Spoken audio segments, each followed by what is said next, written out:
Afternoon, everybody. A little bit different today. It's not morning, it's nice and afternoon. Welcome to our fourth and final webinar on organisational resilience. I really appreciate all of you making time to attend this workshop. I hope everyone is still keeping well and keeping safe. For those of you joining us for the first time, welcome. I hope you have fun today. And for those of you returning, thank you again so much for staying in touch between webinars, sending me questions, sending me WhatsApps. It's been really, really cool. So thank you for that. Just some housekeeping. If you could please keep your microphones on mute. And then today in the Q&A section, you'll see it on the right-hand side of the screen. If you wouldn't mind just kind of sharing with us who you are, where you're checking in from. We're going to use the Q&A during the session if you have questions or if you have a comment. So please feel free to post it there. So let's see who we've got here. Debbie from Durban. So Debbie is with me today on this session.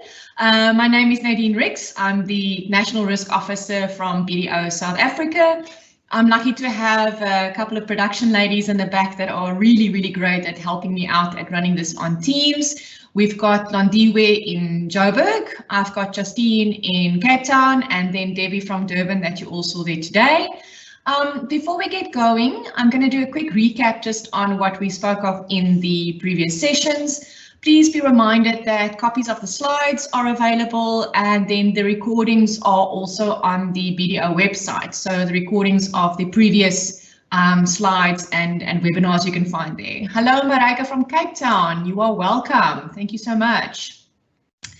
All right, so yeah, Mareike, feel free to use the Q&A, and for those of the other attendees, as we go along, I'll make pit stops and check in with the audience. So for now, we should all be fairly familiar with the resilience framework. You know, we speak about the concept of organisational resilience, that being the ability of the company to anticipate, to prepare for, to respond and adapt to incremental changes, as well as then disruptions, what we've been going through. So we look at creating resilience then to survive and prosper. And during this time, we focused on then data, which is the first element of the framework. With data, here we look at how organizations collect data, what they need to be collecting, how it must be stored, making sure that we maintain the integrity of data, and also the accuracy, very important. The second element in the framework is systems. So this is how the business and people then interact with this data. The systems are there to help us make sense of everything going on around us, and it deals with things like business analytics. We look at dashboard reporting, we look at communication systems, and then of course creating that agility and adaptability in the organization. The last element, as you can see on your screens, is trust. Here we explore relationships we have internally and externally. We question the commitment that people have to the overall goals, how we manage conflicts, how we hold each other accountable, and then also establishing trust through the sharing of our shared values and vulnerabilities. I think in this time, everybody is going through a bit of a flip emotionally. So we build trust by actually sharing and connecting with people, which is very important in building organizational resilience. So the first one, we just did an introductory session to the framework. The second one, we looked in at strategy and leadership. So how do we actually take this framework when we look at strategy and leadership, and how do we build resilient strategies?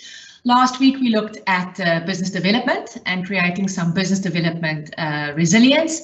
And today we're going to look at operational resilience. I see our audience is growing quite nicely. Thank you, Esme and Graham. I see Graham is also in Cape Town. Right, so let's get going with operations for today. So, you know, we can loosely define operations as kind of everything that happens in the company to keep it running day to day. Business plans often have a separate section that details operational functionality, and it's typically the things that are non-revenue generating. So it can speak to equipment, we look at people, we look at processes, everything that is needed for the business to execute strategy and any kind of like goals that it has. So, operations will obviously vary depending on whether the organization is in retail, manufacturing, technology, services, industries will look vastly different. So how these organizations build resilience into their operations, it's largely dependent on the organizational maturity. Sometimes leadership views can also have an impact on it. The size of the organization has an impact on it. So we're going to have a little bit of a look today. Typically in operations, what we speak of in generalist terms. We look at the legal and regulatory frameworks. That's become quite a hot topic in recent months. We look at business continuity, risk management, quality matters is quite important. Where we don't have products, we look at service management, and then of course information technology and information security, which has also become a lot more prevalent in recent months, especially with everybody working remotely. Who typically is responsible for this? So a lot of companies have different organizational structures, but typically you'll have a legal and risk department. Some companies have then, in addition to that, internal audit functions. We have procurement that will fall sometimes under warehousing, depending on what they buy. And then if you're in manufacturing or production, that will be a subset of it. Distribution to make sure that our goods get to our clients. Typically, there'll be a quality control unit. And then again, our CRO and our ITC departments are quite important. So that's just loosely, when we talk of operations today, when I speak of that, that's kind of the framework that we're going to be using when we look at the operations. So the way in which I'm going to do today, last week we introduced the GROW model. I'm going to use the same one for when we go to today. The GROW model, we first of all have to set our goal. We then explore the different realities on ground. We weigh up all the options to make sure that we have enough solutions and flexibility built into possible options to solving our problem and to reaching our goals. And then at the end of the day, establishing who's responsible for what and when they need to do it. So when we talk operations, I'm going to take a very simple one for today. I'm going to look at regulatory compliance. So a lot of organizations are struggling to get their heads wrapped around it because all of a sudden we have a lot of changes in a lot of industries. I know BDO, being an audit firm, there's obviously changes in terms of the JSE. There's new standards coming out. SICA are sending us guidance in terms of deadline extensions. There's tax that are changing. So a lot of industries all of a sudden very aware of their regulatory environment. So when we have this goal of regulatory compliance, I kind of took it because it's standard, I think, across most organizations. The realities here is, do we know what we need to comply with? So because of all these changes, are we aware of the data that we need to collect? So here we look at data, what it is that we need to collect. Industry-related data would relate to regulatory bodies. In our case, it's the IRBA. If you're in financial services, excuse me, if you're in financial services, it will be the Financial Services Board. Banks obviously have their regulatory bodies. So it spans across different industries. And then also your legislative requirements. So tax laws is quite important. Any kind of legislation that's in your environment. When it comes to the organization, here we look at things like the Companies Act, King Code of Corporate Governance. If you're a listed company, obviously the JSE has certain standards that you have to adhere to. People, conditions of employment, your Labour Act, these days health and safety, so occupational health and safety has come to the forefront. Any kind of systems that your people use. We know in South Africa, most recently, the POPIA legislation has come into effect. So making sure that our data privacy is up to scratch and our data protection is up to scratch, that we protect our people in terms of that legislation. Processes, typically when we look at manufacturing and production, there could be some quality management processes that are in place, any kind of ISO standards that we need to adhere to. And then systems, again, as I said, making sure that we comply if there's any kind of security systems or security protocols, legislation that we need to adhere to, that's quite important. So that gives us an idea of the landscape, that we need to consider when we look at what data should I be collecting, where should I be focusing, and then where I find this data in my organization. It typically will be aligned with policy. So if we take the example of, the conditions of employment, organizations will have employee contracts or, service contracts. We need to make sure that that's in line with the labor relations. Different standards. We could have our own standards in our organizations. Our terms and conditions that we have with clients, there will be aspects of legislation and regulatory in there. Contracts, so contracts, letters, communication that we have, all of these places are possible instances where there is data in our organization that needs to be aligned with the changes that are currently taking place. So we can already see, just in a simple goal such as regulatory compliance, quite a bit of work that we have to do. So that's just touching on the element of data. When we then look at the systems and processes, the second element of the resilience framework, here we really look at how they interact with what is out there. So do we have, for example, monitoring and evaluation? If we have a certain manufacturing process that needs to adhere to certain standards, is there an effective monitoring and evaluation system in place that alerts us in issues where there's non-compliance? Do we have quality control and review procedures? Now, in the audit world, we've got quite strict quality control and reviews that take place to ensure that we adhere to all of the standards in our industry. We look at things like exception reporting. How often does it happen? And then more importantly, is anything done about the exceptions that are found?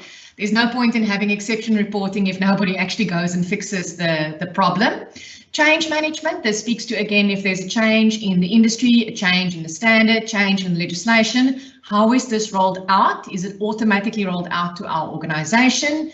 And then communication and public relations. So if something does go wrong, do we have a system that automatically kicks in, or a process, people responsible for doing these things? Across our organization, we can do this through dashboard monitoring. So I log in the morning and I immediately see, where there's been changes overnight. People here are quite important when it comes to non-compliance. I've oftentimes found when we do ISO reviews that they don't want to share the non-compliance because, they kind of think it's a bad thing. I'm like, well, non-compliance is where we learn. That's where we learn from our mistakes. We identify possible failures, so it's very important that we note all of those things down, that there's a chain of events and a chain of communication that we can follow. When we look then at built-in processes, this is where we typically look at something like, if I take my procurement system. So let's say there's been a change in the VAT rate. So now the change comes through, and in my contracts and in my invoices, all of this now has to be updated. And it's best if those things can be updated automatically, provided I've mapped out where in my organization these changes should be affected. With something like POPIA, if I have electronic terms and conditions, if I have contracts or engagement letters with clients that is affected by that, it would be great if that could be automatically affected through a system. So that's the importance of looking at systems and processes when it comes to regulatory compliance. It's the monitoring element of it, it's managing the change, and it's making sure that the change is affected all across the organization. So before I move on to the next part, I'm going to quickly check in with the audience here to find out, do we have any questions up to here? Oh, I see Nicole's also here. Shalil from the Durban office. Francis, hello Francis, thank you so much for checking in. So just asking my audience here, I've got Michael coming in. All right, so Michael, can you give us another example of how data and systems would interact here to achieve regulatory compliance? Okay, let's take, that's a good question. If I take, for example, a bank, we've had a number of interest rate changes, and that's obviously a legislative requirement that they have to implement. So from the bank side, everywhere that would be affected by that interest rate, they would have to make sure that that change is effected. So all of the loans that they've got, any kind of like communication to clients. So, for example, there could be an electronic emailing system where if there's a change in interest rate, I automatically have a bunch of letters that go out to my clients to tell them, this is the new interest rate and this is how it affects your loans. So all of these things can be automated, which is great. Instead of somebody sitting manually trying to figure out, who must I let know, and who does it affect. So that's typically something where a regulatory change or legislative change has quite a significant impact on a business, and they need to make sure that it's applied all around, because there's no point in telling a client, the interest rates changed, but yet when I get my statement, I see that they haven't changed it yet and they haven't updated it yet. So that's an example that we can use. I hope that's a good enough example. Let me just see here. All right, so I've got Alun from Cape Town. Welcome, thank you very much. Okay, so that's just a bit on the interaction of data systems and processes when we look at operations, and specifically now we looked at the element of operations which speaks to regulatory compliance. All right, so what I'm going to move to next, we've spent quite a bit of time on the framework. We've spent a lot of time on looking at data systems and processes, and now I'm going to talk about something that we haven't really discussed previously, which I do think has a massive effect on how we achieve organizational resilience in a company, and that's called organizational culture. So when we speak organizational culture, that's obviously the values. It's the way in which they do business, it's the way that they interact. And for now, I'm going to go back to the Q&A again. I'm going to ask my audience to tell me, how could organizational culture affect the development of resilience, or hamper the development of resilience? So it can either be a good thing, where it can, really urge on the development of resilience, or where in your environment has there kind of been organizational culture that's really hampered the development of resilience. We've been talking about this for quite some time. We're kind of well away into this pandemic now. So just in your experience, if you can just share with me, Sharon, okay, management is reluctant to change. Michael again to say no creativity, no experimentation. So I would imagine that those are both instances in which I would say the culture has really hampered the creation of organizational resilience or the development of it, because change is quite an important thing, and if people want to forge ahead and do business the way they've been doing it for the last 20 years because that's how it's done, I don't think they're going to survive for much longer. No creativity, no experimentation, so people aren't actually allowed to explore different avenues. The organization is typically a follower. Okay, I like that one. So there's nothing wrong, I think, with being a follower, but I think in these instances it would be, if we knew what we were following, or if anybody actually had a defined recipe for how to overcome this, I think it would stand you in good stead to follow. But I think, yeah, in this instance, it could be a bit of a problem to kind of like wait around to see what others are doing before we make a move. An example is the abuse of sick leave by staff. Oof, yeah, that's definitely something where I think organizational culture is going to hamper the development of resilience. We need to be able to trust our staff. One of the foundations being trust and developing that trust. Obviously, if people are not going to take ownership, that can definitely do that. Management not trusting staff. I think that in combination with the fact that people abuse their leave is a problem. Poor handover when staff leave, definitely. That's definitely something that would hamper the development of resilience, because again, when somebody leaves, now all of a sudden the whole thing falls apart, all the wheels come off. So that's a very, very good one. I'm going to go over here to the published ones. Poor handover. Oh, sorry, I'm moving the wrong way around. I should move up and not down. Okay. And then we have staff don't feel valued, yes, when they have the bare minimum to survive. I think that is critical. In this time, we really need to try and connect with people. I know a lot of organizations have kind of, we've kind of seen two schools of organizations, if you will. One side was organizations that absolutely did everything to protect their people and protect their staff.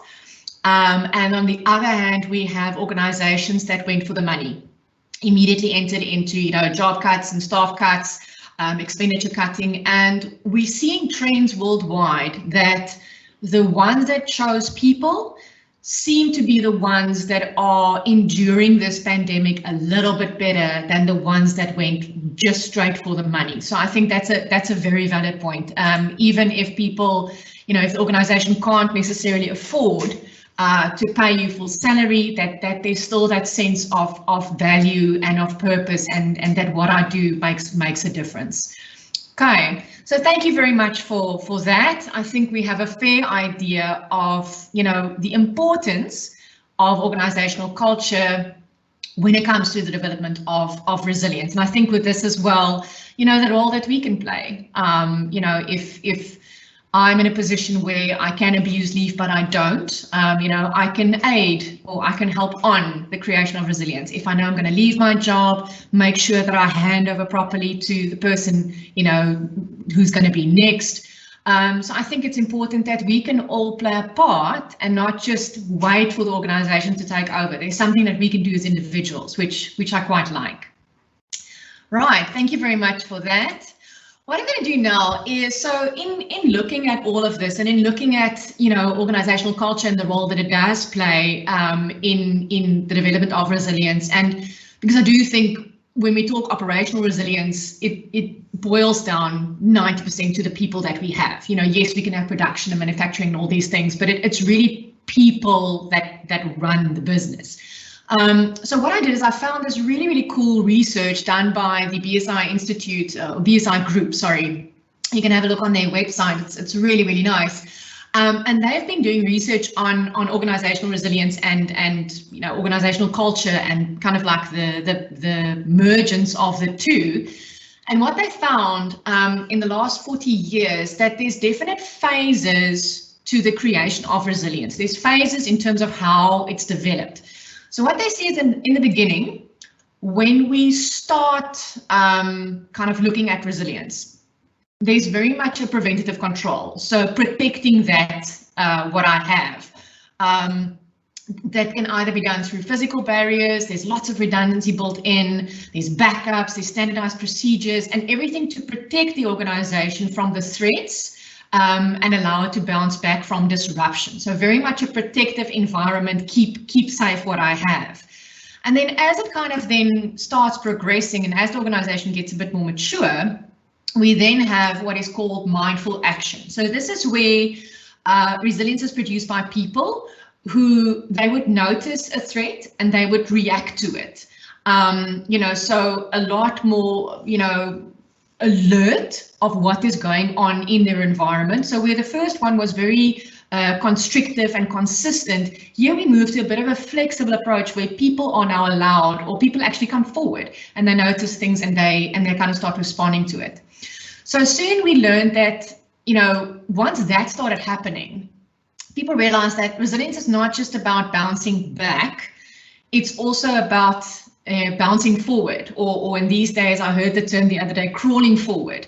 So how to grow and prosper in the future. And again, we see two phases here where we have performance optimization, again, through standardized processes and procedures. We look at improving and refining our existing competencies. We enhance the ways that we work. We exploit the current technologies, all to serve our customers and markets. So it's very progressive, but it's very consistently applied. And then the second to last phase is what we have, adaptive innovation. So this is where organizational resilience is created through, creative thinking and inventing and, exploring new markets.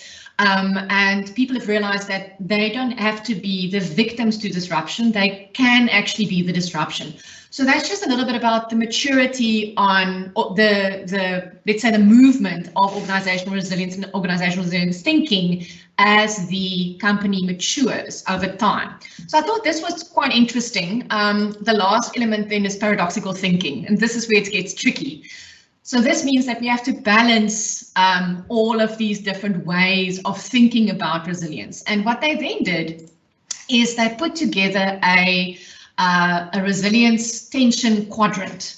So on the one hand, what they realized is you've got these two polar opposite sides of thinking about the resilience. On the one side, there's the defensive, so to protect what I have and protecting the results.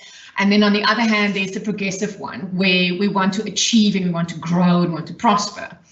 On the other side of this quadrant, then again, two polar opposites is where we see consistency. So this is standardized processes, procedures, ways in which we do things. Typically, you know, in organizations that would be, or when somebody has a new idea, somebody says, oh no, you know, I've been here for 5 years, and once you've got my experience, you know, then we'll listen to you. So there's that, you know, consistency in the thinking. And then on the opposite side of that, of course, is flexibility, which is more and more needed, you know, where we are today. So these four viewpoints then form this integral part of this tension quadrant. And resilience is achieved by actually balancing, you know, the preventative controls, the mindful action, you know, and all of these things that kind of go on to safeguard our organizations. During this time, though, businesses do rely heavily on our leaders to make sure that they balance these things. You know, we've been kind of thrust into an environment where we've had to quickly analyze our existing competencies. We've either had to exploit or develop new technologies. We've had to keep innovating. And, you know, there's a huge kind of like reliance on our leaders to actually help manage all of this. So when we then look at that, a question that I throw out to my audience now is if we look at, you know, balancing all of these tensions and moving through the continuing disruption that we are currently in, what do you think this means for the leaders in our current organizations? And I don't necessarily mean, you know, the leaders at the top. It doesn't have to be a hierarchy, but in balancing this, what does this mean for leadership when it comes to culture, communication in our organization? So I'm going to leave you with that question. You know, kind of like what is expected of our leaders here? I'm going to go to my Q&A. Okay. Sorry, Bertie, I missed your previous comment here. I'll get back to that one just now. So on this one from leaders, what do we expect from our leaders when it looks at, you know, balancing these tensions? We know these tensions exist. I'm sure a lot of you have experienced it. This is not new. You know, that consistency versus being flexible. Let me just quickly see here if we've got some comments from our audience. Okay. All right. Oops, sorry, I missed it here. Okay, there we've got it. Yes, leaders need to be able to communicate. That's very true. Leaders need to be able to communicate. I think in terms of communication, it's key. You know, if they change all of a sudden, if it's a very, let's say, old school type organization where everything goes through a ton of red tape processes before something happens, if that's going to change, the leaders need to be able to communicate that very, very clearly and communicate why that change is needed, right? Got another one coming in to say leaders have to trust their workforce. Yes, I think trust is one thing, but also leaders need to allow people to come forward with ideas on how to kind of manage this. You know, that becomes quite important as well. I've got Philip that asks, what kind of leadership style has proven most effective in times of change? Right, Philip, yeah, that's a good question. I think if I look at where we're at, I think the two leadership styles that currently come to my mind is a balance between situational leadership, where leaders look at the situation which they find themselves in and they lead to that. It's a bit risky because, you know, I think a lot of leaders find themselves with staff not knowing what they want at this point in time. Just looking at myself, you know, one day I want one thing, one day I want something else. So I think a balance between situational leadership and transformational leadership. So transformational leadership speaks to where we actually transform the organization, we transform the people that we're dealing with. So I think it's a mix between those two things. I've got Anonymous saying, yes, be brave and listen to staff. I can't say this enough. I think leaders oftentimes assume that they know, or they feel like they should be in the position where they do know. And I think oftentimes, the guys working on the shop floor and in the warehouse sometimes know a lot better practically what could work. So instead of assuming, leaders should really ask those pertinent questions. Right, so thank you for that. I think here, yes, building trust is very important, as we said, in terms of communicating. So clear communication, they need to be able to hold people accountable for what they're doing. Training and education becomes a continuous loop that we go through. If I go back to the goal of compliance, yes, everybody needs to be committed to that. So not just do I comply and make sure that those around me comply. I admit in instance where I haven't complied so that can be dealt with. Creating a learning environment, yes, definitely a continuous loop. And then knowledge management, coming back to, I think it was Francis that said earlier, when we hand over, poor handover when somebody leaves. I think knowledge management for where we are today is absolutely critical. Knowing who knows what, where it's stored, where do we keep it. It's really, really important to build that resilience. Stakeholder engagement, I think our leaders do have a responsibility to kind of nurture relationships. And again, I don't mean leaders in the sense of hierarchical executives and CEOs or CFOs. Anybody at this point in time for me that can connect on an emotional level, show empathy, we really need that. Networking and seeking new industry connections. We spoke last week when we did business development about, entering new markets. So what is there out there for us? Clear communication again with our stakeholders. And I think this is a great space for collaboration between private and public enterprise. I think back years ago when I worked in Nigeria, we were under heavy pressure from the regulators. I worked for MTN, and they were pressurized to monitor the call quality. So the regulator put out these standards to say, your calls have to comply to these quality standards. And if they don't comply to the quality standards, you're going to be, a fine is going to be imposed upon you, because you can't charge people for these call rates or the call rates that we're charging, and the quality is not good enough. So they put out the legislation, but what we quickly realized was that in terms of the technology, they had very little capacity to actually accurately monitor our calls. And we knew that because we had the systems to do that. So what then happened is we collaborated with the regulator and we said, you know what, let's invest in the systems and the technology. Let's upskill everybody from the regulatory side. And let's build something where you can then regulate the entire industry and not just MTN. Any kind of new entrants into the market that are going to play in that data space or voice or IP, that's very important. So we collaborated between private and public enterprise to actually, make sure that the entire industry benefits from it and your customers are protected through it. And I do think we're in that space now again. Right. So with that, the other thing that I think we need to look at is when COVID kind of happened and when we entered this pandemic, about 2-3 months later, everybody was like, we're not going to talk about it anymore. We're going to move to something else. And 6 months, 7 months, a year later, for some countries, we are still in it. So I think a reality is that this is going to be continuous uncertainty. I don't think the end is in sight. I think, there's a lot of uncertainty around the lockdown periods that we're in globally. There's the second and third waves that are coming.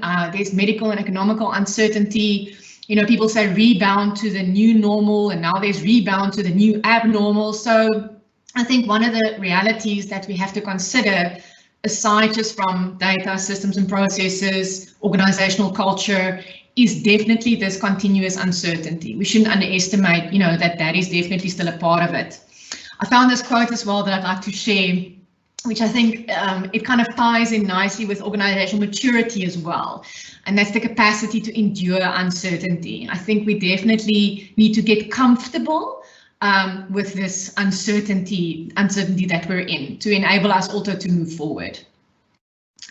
All right, so with that, I'm just going to kind of like capture or summarize what we've discussed. So I think the goal, it needs to be fit for purpose. Organizational resilience is there's no single recipe, you know, one size fits all, if you can put it that. I think leaders need to find the balance between preventative control. You know, we mentioned the mindful action, performance optimization is still key, and then the innovation, we need to be careful that we don't spend too money or unnecessarily in innovation because of where we're at.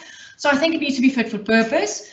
When it comes to the realities, yes, I think continuous uncertainty is one that's going to be standard for how we approach this. Options, we need to make sure that we manage the tension that we spoke of, and we combat erosion. So erosion here is typically where we say, well, you know, we've now put in all the processes and procedures, we've spoken to everybody, so we're just going to let the ship run.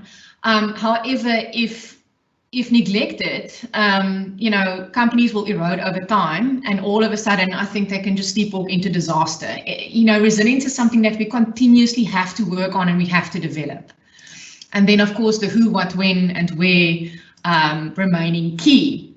So how this ties into the framework, and I'm just going to go through this in summary. Data, we need to understand what we need to collect, how it needs to be presented, how we store it, make sure we keep it safe. Systems here, when it comes to operations, very important that we have monitoring systems in place, quality control, we're looking for improvement, we're looking for intelligence, and systems that enable business. That's where we're looking at the automation, you know, if there's a change in legislation, that it kind of flows through the organization without too much human intervention.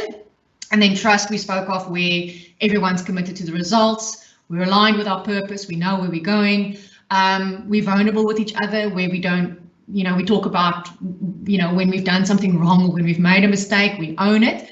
We have healthy debates in terms of solving problems, and of course people are empowered to actually do the job that they're meant to do and to look for areas of improvement. All right, so that's kind of like what I wanted to say in terms of the operational resilience. So what I'd like to do now is go through and ask you if you know of examples during this time. It can be colleagues, it can be your own organization. Any example of resilient successes that you've seen in the last, let's say, 6 months. So I'm going to have you think just about, it can be an organization, it can be something you read, it can be an industry that you think has really successfully managed to be resilient in the last 6 months. I'm going to go to my Q&A and see what we've got there.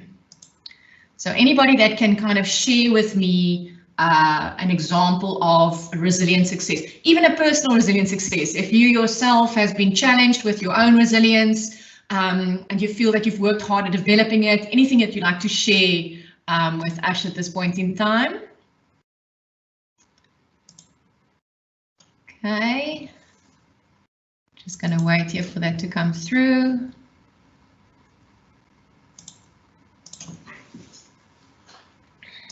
Okay, so anybody have an example of an organization?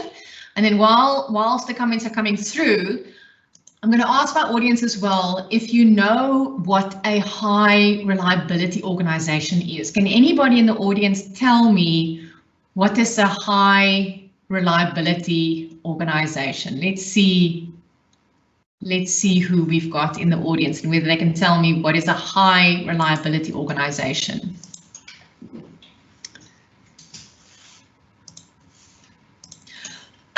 Oh, excuse me. Okay, I'm seeing some comments coming through. They are high risk businesses. Okay, to an extent, they are prone to operate in high risk environments. Yes. Okay. Oh, I love this, Francis. Yes. Okay, so Francis has got a success example. She says our systems being online instead of paper-based has assisted in keeping the firm going. Yes, that's a great example of how, you know, some firms have built in resilience over the last 6 months. I've got another one coming in here for high reliability. People depend on them, lives are at stake. Yes, that ties in very nicely with they are high risk businesses, so high reliability organizations, yeah, operate in a high risk environment. Let's just quickly see. They succeed in any circumstance. Yeah, that's quite close to the definition. They succeed in any circumstance, meaning that success is quite important for them. So, right, thank you very much. I'm going to go back to my slides here. So high reliability organizations, and why I want to talk about this is I've actually come across some very, very interesting research. And for me, it ties in so nicely with, what we're trying to create in terms of resilience. Because when we look, for example, of resilience, we're fairly much limited to what's been going on in the pandemic, and the research is quite new on that field. But if we look at high reliability organizations, these are organizations that have succeeded in avoiding catastrophes despite a very high level of risk and complexity.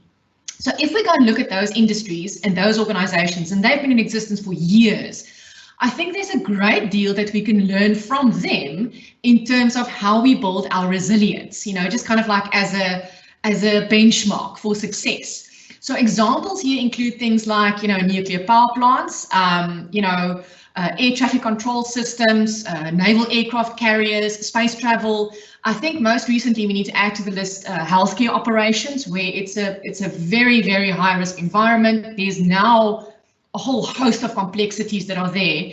And in each event or in each industry, a minor event can result in absolutely catastrophic consequences. So I'm not saying that we all have to change to high reliability organizations. What I'm saying is there's a lot that we can learn from these organizations and how they've evolved to build our own resilience. And what was interesting when I looked at these is if you look at the factors that have been identified in these high reliability organizations, it speaks to a very high level of external awareness. So they're very aware of what's going on in their environment, what's going on around them, what's going on the outside. Pretty similar to what we've had to become. We've had to become very aware of what are the lockdown legislations, what are the schools doing, are they opening, are they not opening, when can I exercise, when must I wear a mask, what are the symptoms, what changes has there been in legislation or, in my environment. So we've all of a sudden had to become very aware of the external changes around us. And these organizations also then show a very high tendency of self-awareness. So when they look internally, they've got their finger on the pulse of what is going on in the organization. And I think we're all kind of in that space at the moment. We look at knowledge management, who can do what, by when can they do it, really leaning in on each other. So that's why I wanted to just spend a few minutes on this to look at, how can we learn from them? So the first thing they've got a preoccupation with failure. If we look at the characteristics, they prioritize reliability, and they've got a healthy uneasiness. I love that word, about what could go wrong. They remain sensitive to this and to all possible threats. So they've got built-in redundancies, which are backup systems in case of failure. And through this, they also manage their relationships with their customers, suppliers, collaborators, all the internal, external, stakeholders. And when I read up on this, so the airline industry is obviously a high reliability organization. I don't know how many of you, I know we haven't flown in months, but I remember, when you sit down, you have that safety demonstration that comes up, and in the bigger aircraft, they had this on a video. So you'd sit and they would flick the switch to the video, and you'd have to watch the safety video in the aircraft. And I don't know how many of you noted that the air hostesses will stand in front of the plane, or in the middle and in the back, and they kind of just look at us. And I always thought, I was asked the question, why do you think they look at us? And I always thought it was to make sure that we all watch the video, so that, everybody pays attention. And I was then told by somebody in the airline industry that they stand there so that in case the video fails, they can quickly take over, because the video is timed to play before takeoff. So if the video fails, they can't then everybody come forward and start over. So they're ready, the minute there's a technical failure, they can just carry on with that, emergency exit thing, so they can maintain the momentum so the plane can still take off in the time that it should. And I thought that was a great example of this preoccupation with failure to the smallest of detail. The next thing they've got is they've got a reluctance to simplify. They make deliberate attempts to create a very complete picture of the work that is going on, the work environment. They encourage diversity of opinion. They like the fact that there's alternative voices and perspectives that are coming out. And I think this is something that we can identify again. Looking at the past couple of webinars we've had, complexity is really all around us. And I think we would be, I think we would miss out on a lot of opportunity and solutions if we try to simplify the environment that we find ourselves in. Sensitivity to operations is the next characteristics, and here, we look at the leaders and staff. I think staff across the organization being aware of how their decisions would affect those in the organization. So, I can't just make a decision in HR and I roll it out without thinking how it's going to affect finance and marketing and so on. So they really they close all the loops when they make a decision on something. It really makes sure that they maintain the situational awareness, they maintain their processes, and they're sensitive, like when a new communication goes out, what the impact of all of this could be. They've got a commitment to resilience, recognizing that things will go wrong, which I think a lot of us don't want to admit, but they think, this will go wrong. And there will be things that go wrong that can't be predicted, but we're going to try and respond as quickly as possible to minimize the harm. So managers focus on strategic and tactical decisions. So there's, strategic is typically the longer term one, and then tactical is what do I have to immediately do now? And they seldom interfere with the operational issues that are delegated and covered by clear processes. So where there's a clear process in place, they trust that will work. And in instances where disruption then comes in, they've got quick tactical responses to that. This also means that the operational teams must be empowered and committed to that goal of resilience.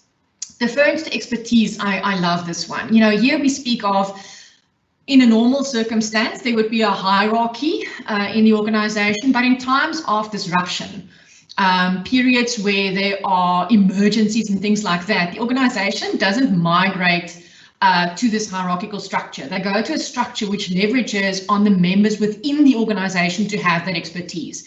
This is where something like deploying masks or sanitization to retailers, it's the guys on the ground that will know what could work and what doesn't work. So their knowledge and their expertise is leveraged, and they're empowered to do this instead of somebody sitting in an office somewhere trying to figure out how it's going to work. So I love the fact that in times of crisis, they literally leverage, at an operational level, the guys with the expertise to come and actually, help with the solutions. The last one is then continuous learning. So they continuously reinvent themselves, they respond to situations that evolve quickly, and they learn from their accidents. We spoke earlier on of being vulnerable and admitting instances of non-compliance or when you've made mistakes, because that's where the learning takes place. So they take these failures as learning opportunities while growing through them.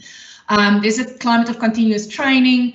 They study the impacts and the assumptions, they replan, they manage their data and the information. So I really think, this for me kind of summarized at the end of the webinar series, when we speak of organizational resilience. I think this for me kind of summarizes, a lot of what we've been talking about.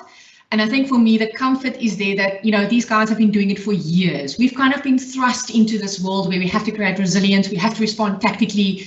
And I think there's a lot of research there that we can actually learn from, which is great.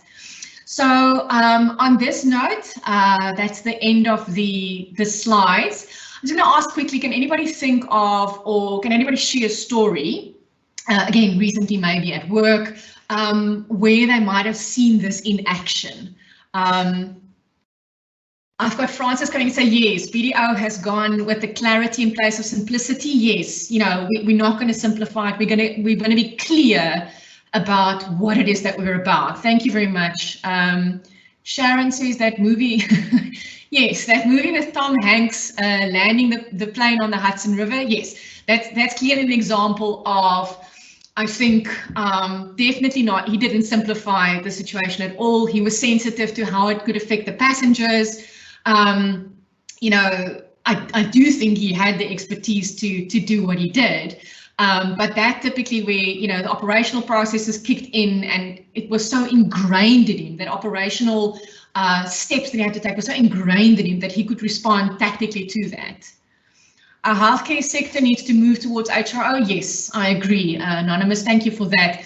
I think our healthcare sector needs a bit of an overhaul when it comes to this. I think we are dealing with complexities that we've never had to deal with before. So yes, I'm hoping that they're looking towards building resiliences and building this into how they function, because it is, at this point in time, people's lives are at stake. And I don't just think the people who have COVID's lives are at stake. Even if I just go to the doctor's office, or if I go to the dentist, there's this heightened awareness. And I think they need to be preoccupied with the fact that, some things are going to fail, and what are we doing about that? All right, so with that, I'm going to thank you very, very much for your participation today. Please complete our survey. I think Londi is going to put a link for the satisfaction survey onto our website. If you can just click on that and tell us your views on the webinars. There will be a recording of this on the website, so you'll get an email with a link to that. And then, as I said, all the other recordings are on there as well. My email, my WhatsApp, please, those of you that have connected, it's been great, the conversations that we've had around not just organizational resilience, but personal resilience and the role that that's played. Let me just quickly see, I've got another new comment in here. Oh, sorry, no, that's an old one. My tech is failing me on this side. I see, Londi, you've put in the survey for us. So I'm going to please ask that the audience goes and click on that link and please fill our survey in. So yeah, if there are any other questions, please feel free to put in the Q&A. We've got a couple of minutes left. And then with that, I want to thank all of you for attending. I know a lot of you have attended all of the webinars, and I really, really appreciate that. I hope that we could learn something, and I hope that we carry on these debates. From BDO's side, we are putting together a webpage where all of this content will be loaded. So if you'd like to interact with us, please feel free to do so. I think it's going to be here for some time to come. I don't think this topic is going to go away anytime soon, and we continue to learn and we continue to share. All right, so with that, I don't see any new comments coming in. Let me just make sure I've covered all of them. Please excuse me, it's sometimes a little bit difficult to manage the Q&A and my slides. As I said, I'm not that proficient with it yet. All right.